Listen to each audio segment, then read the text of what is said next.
yeah, the point I was making was the present the in the previous iteration of the Cold War, we had the main competing powers being the Soviet Union and the United States, and then of course now the layout is a bit different because we have at least three powers.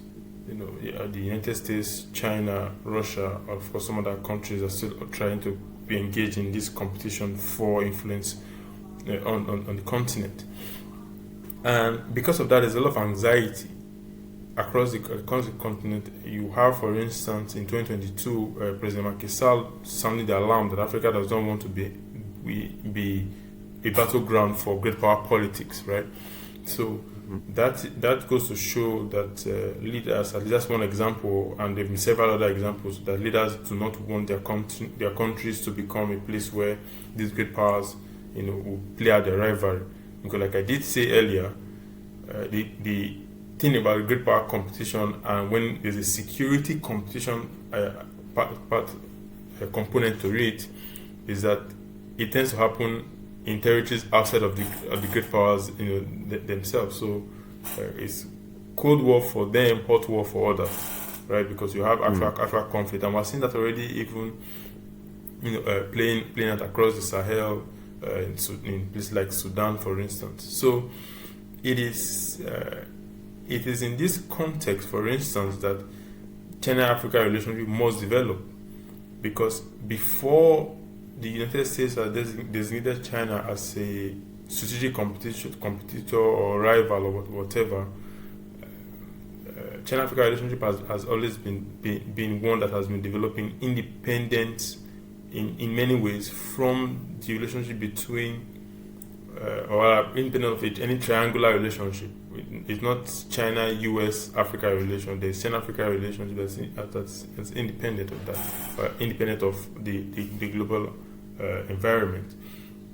So the big question now is, how would that relationship develop in this global context, right? And for many African countries, they are taking a very straight position. They don't want to be involved in great power politics, right? Or great power competition. They want to be able to do trade. They want to be able to work with development partners from anywhere and everywhere. And so far, we do not see the Chinese say, if you want to work with us, you can't work with the US, or you can't work with the European Union or Russia, for instance, right? The Chinese, from their perspective, is they are willing to work with whoever country that wants to work with them. But from an African perspective, it is the same. So there's a lot of alignment in that in that sense.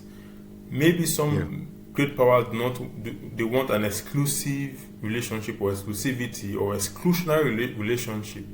That would be for them to find the partners in the continent that want to do that. What you will find, that is going to be more obvious as time goes on, is that you will find that even though most countries profess neutrality and non-alignment, as it were, you will find that some countries would align very clearly, because that's the nature of politics. Africa is 54 countries. I always say that if you cannot find a partner in Africa, then you must have the worst foreign policy in the world. Right? There will always be countries in Africa that want to align with just about anybody.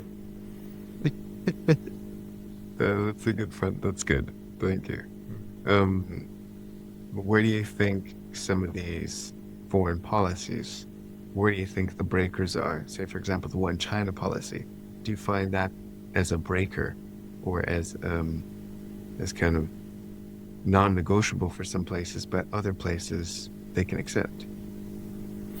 The one China policy is an established policy in China-Africa relations. It's not something that African countries themselves are not aware of in terms of what it means geopolitically going forward. Because, for instance, even though the United States subscribes to the one China principle in the Shanghai communiques and all of those earlier documents that really formalize China-US relations, it is obvious that there's been a deviation from that in recent years, with very serious high-profile visits from the US side to Taiwan. But for Africa, if you look at bilateral relations in recent years, it's been very stated very clearly. We oppose one China principle, one China policy. That's even in FOCAC documents. So collectively, Africa as a whole continues and I don't see any reason why they would deviate from the one China policy, because that has been it's been a pillar of the relationship. However, of course there would be instances where, one can imagine that if the Taiwan issue flares up, some countries in the continent will take a different interpretation of what that means, right? And like I said earlier, when it comes to Africa, you always find partners. So if the issue flares up tomorrow, I won't be surprised if some countries would say yes, of course they are on board with the one China policy, but may then criticize action. You understand? Yeah. So that's another thing. Just like you have, for instance, the US still subscribe to the one China policy. It's on paper, it's still there. They've not said otherwise, but action is different from what's on paper. So this possibility is always going to be there, right? But as it is now, overwhelmingly Africa aligns with the one oppose the one China principle, bar Eswatini that still remains the only country in the continent that maintains diplomatic relationship with Taiwan. Very well. Yeah, it was a good point, actually, thinking about what's written and then what interventions can happen once things do actually take place. That moves me to the second question. What role do regional alliances, like the African Union, what do they play in counterbalancing external influence? And do you find that they are effective in counterbalancing external influence, where you get strong bilateral ties to China from different nations, but then we're thinking as a regional bloc, as a region with specific interests? Are those interests being protected in these bilateral relations? So we have to go back to why the AU was, for instance, came to be in first place. The AU is a product of Pan-African ideals and aspirations, and because of that, there's always the expectation that the AU would embody that collective African agenda, right? And this is made very clear in the Agenda 2063 document, in Stronger Africa, More Prosperous Africa, More Peaceful Africa, and etc. It is not really set up for great power politics, right? It still has a much more anti-colonial sensibilities, right? Which is similar but not exactly a structure that is meant to be that, spearhead against what you could say, or that institution against great power policies, or at least to organize Africa for great power politics. So that still remains the domain of the bilaterals of states, and in many ways it is proper for it to be like that, because states still remain sovereign and are very much interested in guarding their sovereignty. However, where the AU really is doing more and having to do more is speaking more towards the need for Africa to be very independent, right? Pushing for that kind of thinking, that kind of approach, and because we can see that in terms of African Development Bank, all of these institutions trying to play that role of financing development on the continent, as opposed to relying on the World Bank only or the IMF. We can see African Union working in terms of infrastructure development, like PIDA, for instance. So PIDA is a partnership for infrastructure development on the continent. So it plays a lot of role from a developmental point of view. In addition to that, its political origins, and whether it can serve as a counterbalance for great power politics. It's not set up in that manner.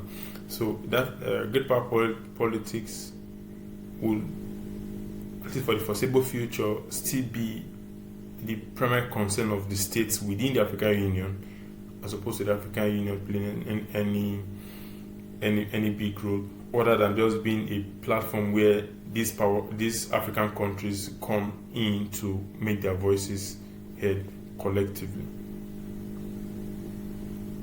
Okay, very good, interesting. Thank you. Yeah, I guess a lot of people convolute this sense of Pan-Africanism, and then the Union, and then some sort of strategic block of interests. And, in language, people always kind of pool the 54 countries together and imagine them as one thing. Whereas, how could that possibly be the case on a strategic level? Everybody has different resources, everybody has different kind of demographics and population needs, economies that require specific things to happen. And I mean, it's hard for maybe, say, for example, the EU or Western nations to understand how can we combat climate change, global security challenges, because they all have competing ideas. That's why you go to COP29 and nothing gets done. Do you feel like this is kind of the same thing that is happening within the continent of Africa? Where do you feel like this is the same? Where do you feel like this is different? Is it different when it comes to these, larger challenges? Yeah, it's very different because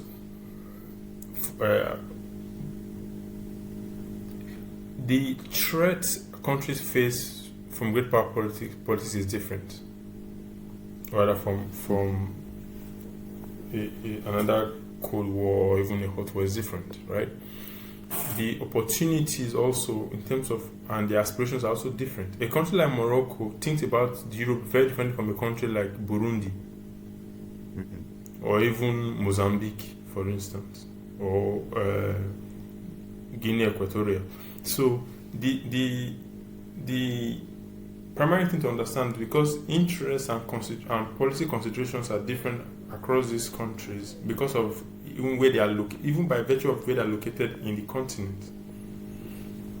Right? What that means is that it is going to be difficult to have any form of unified position on any issue on the continent. I mean, we saw that even with the Ukraine war. Right? So even though several African countries were professing neutrality or abstain from the draft resolutions, particularly the first draft resolutions, the reason for their abstention were different. So several countries voted no, but voted no for different reasons. This is for me a very, very telling moment in the evolving global context. Is that on big issues, half the continent can say no, but they're not saying no for the same reasons. And it is very important to understand the nuances, to get a clear picture of the continent. On China or on Russia or the European Union or anything, that is how it's going to be, because it is not one continent but it's one continent, but it's not one mindset. Yeah. So this is very much the case when we're talking about the evolving geopolitical context between the US and China. And do you think the winner of that contest, I guess, is going to be the one that binds these nuances and caters to these nuances, as opposed to just grand sweeping narratives that diminish the cultural context and the diversity? Winner of what now? Sorry? You said, take the question again. Say if the winner of the contest, of what contest? Like the winner of this, not necessarily the winner of the great power competition, but seeing who can cater to these nuances will be the one to bring forth development in their way or bring forth partnerships favorable to them, just due to the understanding of localization of context and localizing their initiatives and working more closely with governments on the ground. Yeah, so Yeah.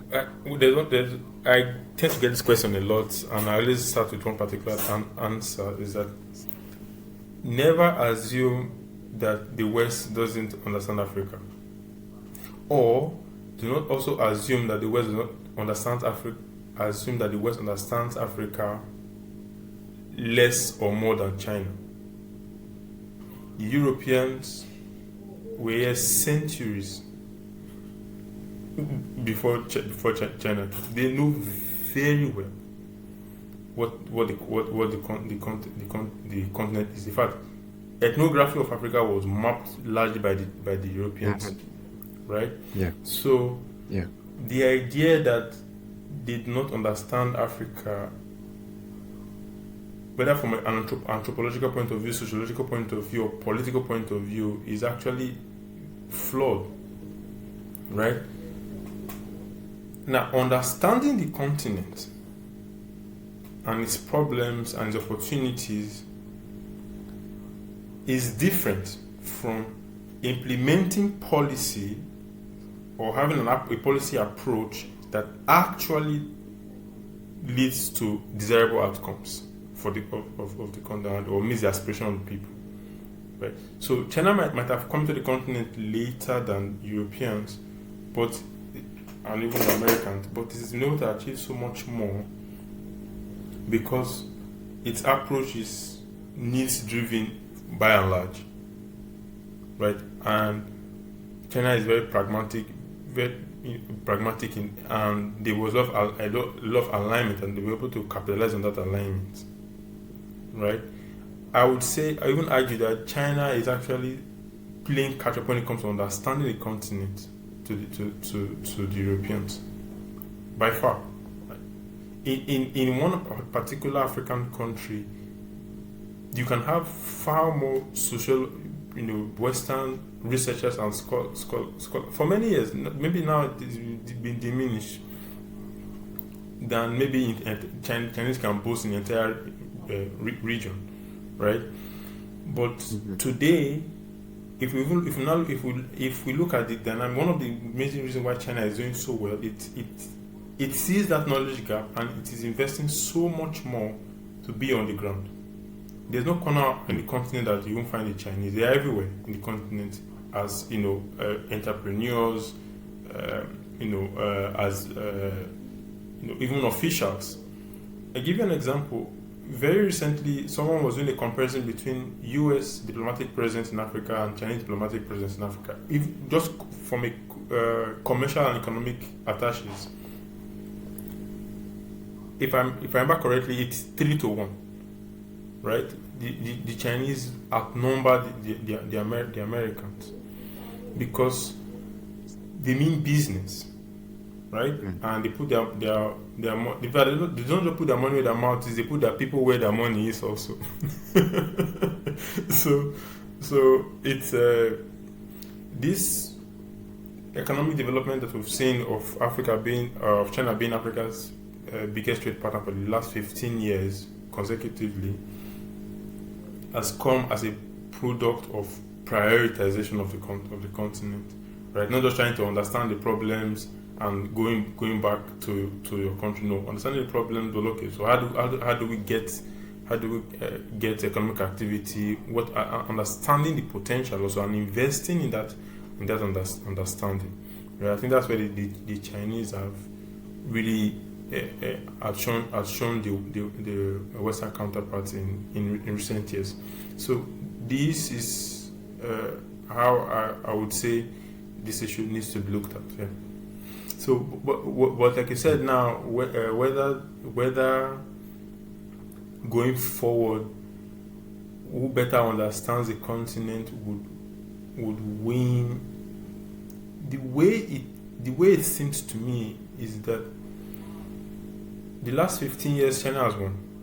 If we can even make it 20 years since FOCA, right? If we're going to use win and lose, but I would rather not. But if we're going to use win and lose in terms of who has built more influence and has been growing his influence, his economic footprint, are also getting economic, you could say, activity going. Of course, the Chinese, but that's not an African. It's not unique to Africa. It's everywhere. The Chinese have really been dominant across the world. You can say the same for Latin America. You can say the same for Asia. China has, at this point, a very efficient and competitive economic program. Right. So it just happened that Africa is one of those places where it is reaping successes and reward, and that's just how it is. That's really interesting. And when you mention FOCA, for things to change following FOCA, I understand that a lot of what is said in these conferences, a lot of what is said in these summit meetings, especially from Xi Jinping directly, speaks to the history of Black and Chinese solidarity, anti-imperial solidarity. Kind of this notion that we were always your friend and we will always be here with you in opposition to Western powers. Do you feel like these words or these messages or this kind of signaling to solidarity is actually real, or is it something just to distinguish themselves from Western power? So in discussing this question of China-Africa solidarity, I always like to go back to history a little bit. And I tend to do this whenever the issues around, or the narrative that China is in Africa because it wants to, because it sees an opportunity and an easy market, right?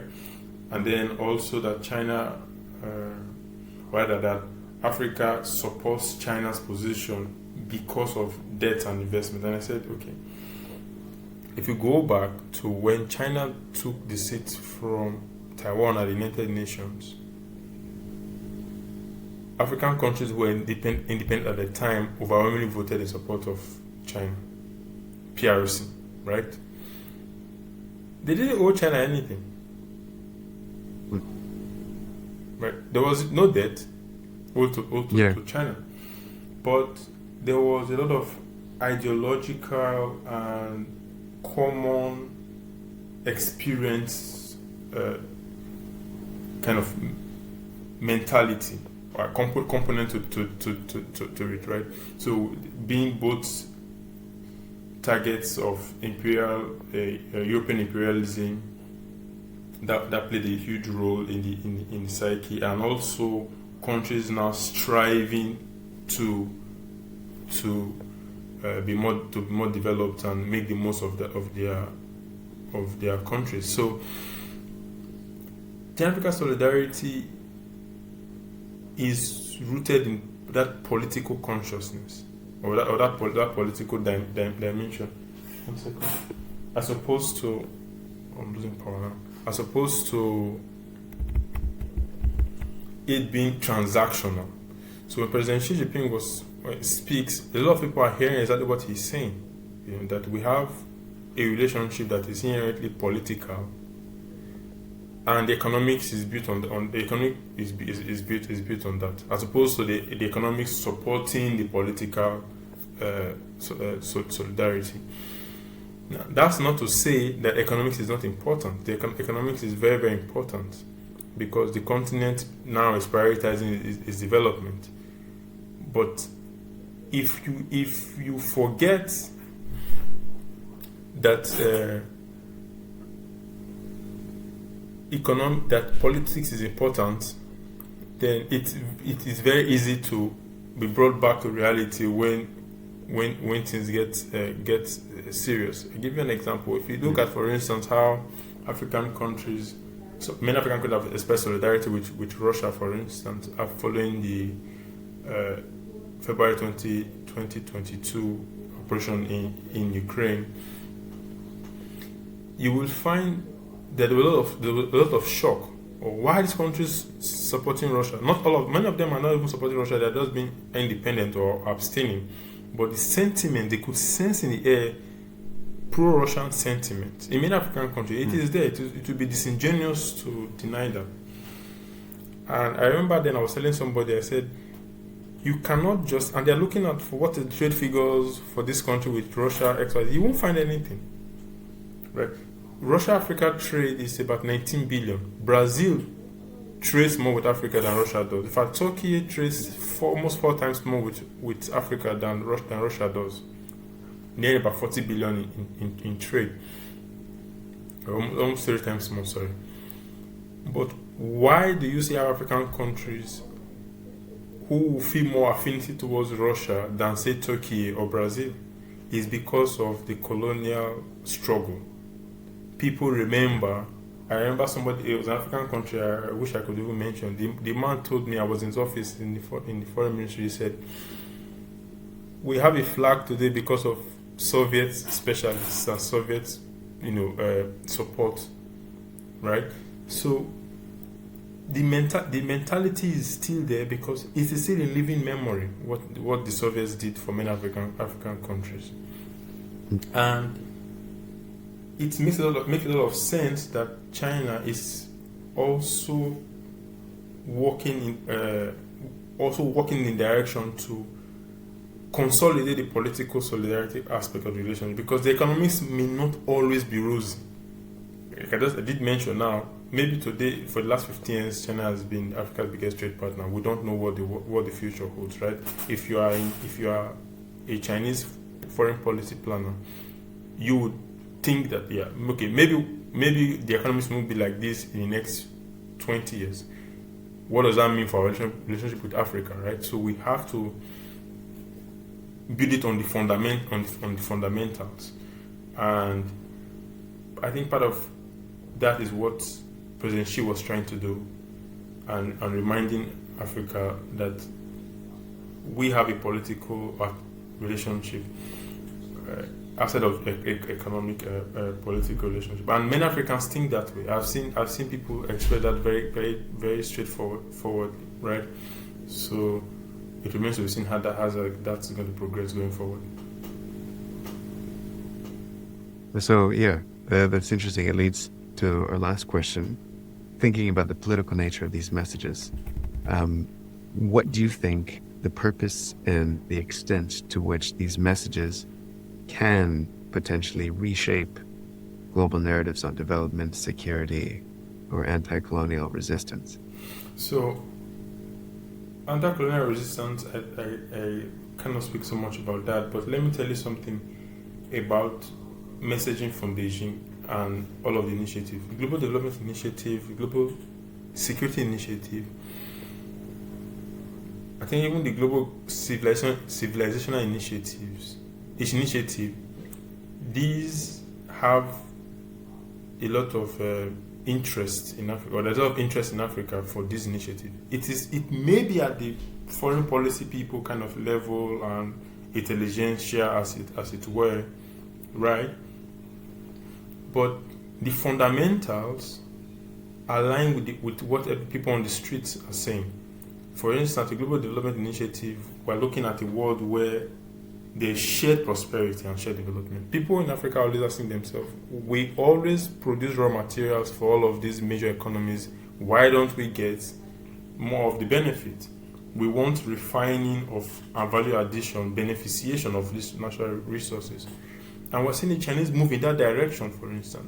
With lithium in Zimbabwe, they are investing in some form of primary processing, right? So this is how, for instance, some of the ideals or the ideas in Global Development Initiative is matching with the action, that there's consistency, and more of it needs to be in that direction.